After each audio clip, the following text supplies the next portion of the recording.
आज हम लोगों ने एक केस रजिस्टर किया है जिसमें 3 लोगों का अरेस्ट किया है और उस केस में हमें ये पता चला कि जो तीनों लोग हैं वो अक्रॉस बॉर्डर आर्म्स, एम्यूनेशन और नारकोटिक्स की तस्करी करते हैं। तो इसमें हम लोगों ने आज 500 ग्राम हेरोइन पकड़ा है, लगभग 5 किलो से ऊपर हम लोगों ने एक्सप्लोजिव्स पकड़ा है, 3 पिस्टल और 76 राउंड पिस्टल्स के पकड़े। और ये जो सामान है ये सब क्रॉस बॉर्डर आया है और इसमें एक पाकिस्तान का एक हैंडलर भी इन्वॉल्व है और तंजीमें भी इन्वॉल्व है। आखिर ये नार्को टेरर है क्या चीज जिससे हमारे नौजवान जो इसमें बौखलाहट का शिकार हो? नार्को टेरर इस तरह से है कि पहले आपने देखा होगा कि जो टेररिज्म है उसमें या तो सिर्फ इन्फिल्ट्रेशन होता था या फिर आर्म्स, एम्यूनिशन की स्मगलिंग होती थी, लेकिन अब एक नया ट्रेंड हमने देखा है जम्मू एंड कश्मीर में, जहां पे नारकोटिक्स भी आर्म्स और एम्यूनिशन के साथ स्मगल किया जा रहा है। तो ये जो है ये हमारे लिए एक बड़ी ही सीरियस डेवलपमेंट है, क्योंकि नारकोटिक्स जैसे हम सब जानते हैं कि उससे जो हम लोगों की यूथ है उस पर बहुत खराब इम्पैक्ट पड़ता है।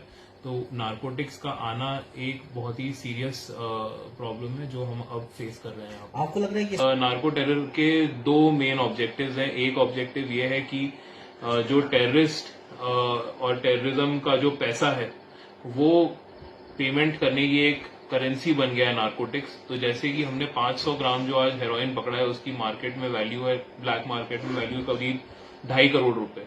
तो ये एक तरह का इंसेंटिव है उन लोगों के लिए जिनको आर्म्स और एम्यूनिशन की स्मगलिंग में पाकिस्तान के और जो टेररिस्ट तंजीमों के लोगों को पुश करने का एक जरिया है कि वो नारकोटिक्स आपको देते हैं।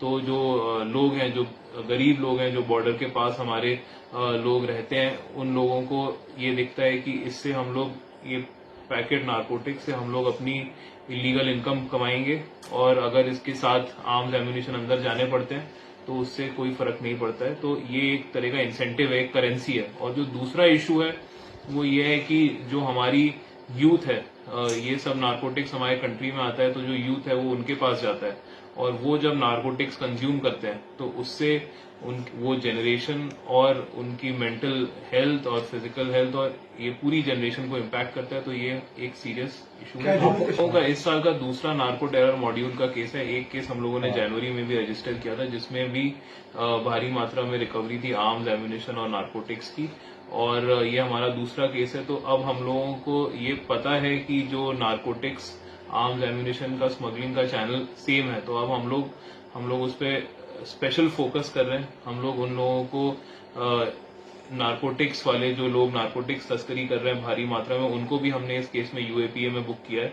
तो ये हम लोगों का एक डेटरेंस है जिससे कि हम उन लोगों को डिटर करेंगे जो नारकोटिक्स के जरिए आर्म्स, एम्यूनिशन और एक्सप्लोजिव्स की तस्करी भी कर रहे हैं। तो ये पूरा नेटवर्क हम इन्वेस्टिगेट करेंगे। इसमें एफआईआर रजिस्टर्ड है तो पूरी इन्वेस्टिगेशन इसमें चलेगी। हमें इसमें कुछ पाकिस्तान बेस्ड हैंडलर्स का भी पता चला है तो उनको भी हम इस केस में चार्जशीट करेंगे। तो और भी इसमें हम लोगों को उम्मीद है कि जैसे जैसे हम लोग और इन्वेस्टिगेशन करेंगे वैसे और लोगों का नाम भी सामने आ सकता है। तो जितने भी लोगों का नाम सामने आता है उन सबको हम इसमें ही बुक करेंगे। बिल्कुल, हम लोगों ने करीब 13 एनडीपीएस केसेस में अभी तक प्रॉपर्टीज अटैच कर ली हैं। तो ये जो केस है इसमें भी कमर्शियल क्वांटिटी नारकोटिक्स है और हर कमर्शियल क्वांटिटी नारकोटिक्स में जो लोग एक्यूज होते हैं उन सबकी प्रॉपर्टी अटैच होने का प्रोविजन है, तो वो हम जरूर अटैच करेंगे। तो हम लोग ये देख रहे हैं कि जब से हमें ये ट्रेंड के बारे में पता चला है नार्को टेरर, तो हम लोगों ने जो नारकोटिक स्मगलर्स हैं उनके अगेंस्ट कड़ी से कड़ी कार्रवाई करी है। तो आज की तारीख में मेजर जो नारकोटिक स्मगलर हैं कुपवाड़ा के, या मैं बात करूं खासकर करना के, तो उनके खिलाफ हमने किसी न किसी तरह की कानूनी कार्रवाई रखी हुई है।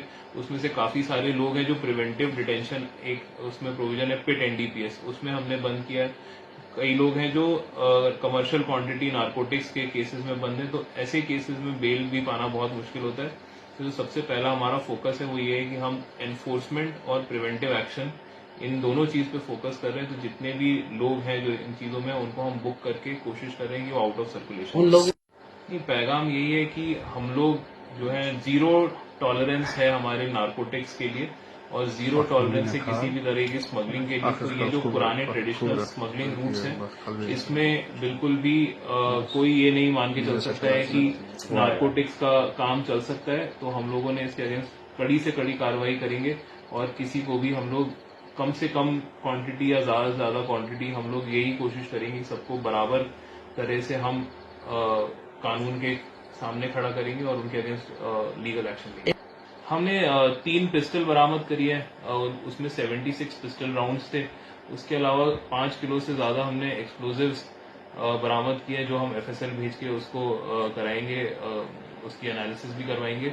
उसके अलावा हमें पिस्टल के मैगजीन्स मिले हैं और हमें ये 500 ग्राम से ज्यादा जो है हेरोइन मिला है। बिल्कुल जो भी जना आर्म्स, एम्यूनिशन और एक्सप्लोजिव्स की इतनी हैवी क्वांटिटी स्मगल कर रहा है वो किसी अच्छे पर्पस के लिए तो नहीं कर रहा है। तो हम ये मान के चल रहे हैं कि इससे हमने कोई आने वाली घटना को प्रिवेंट ही किया है और स्पेशली जब 5 किलो ज्यादा एक्सप्लोजिव उसमें मिले तो इसका अंजाम काफी खराब हो सकता था अगर ये बाहर चले जाते। तो इसलिए मैं मानता हूँ कि हम लोगों ने काफी बड़ा कुछ प्रिवेंट। वो लोग लोकल हैं और ये तीनों लोग करनाल के ही रहने वाले हैं। इसमें एक पाकिस्तान बेस्ड हैंडलर का हमें अभी पता चला है जो एक तंजीम से भी जुड़े हुए हैं।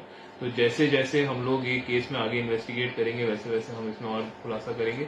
लेकिन ये जो सामान आया है ये पार से आया है और इसमें तंजीम का इन्वॉल्वमेंट है और इसमें एक पाकिस्तान बेस्ड हैंडलर भी इन्वॉल्व है। क्या और भी? हाँ बिल्कुल, वो हमने ओपन रखा है। अभी तो एक केस आज ही रजिस्टर हुआ है तो हम इसमें और अच्छे से इन्वेस्टिगेट करेंगे।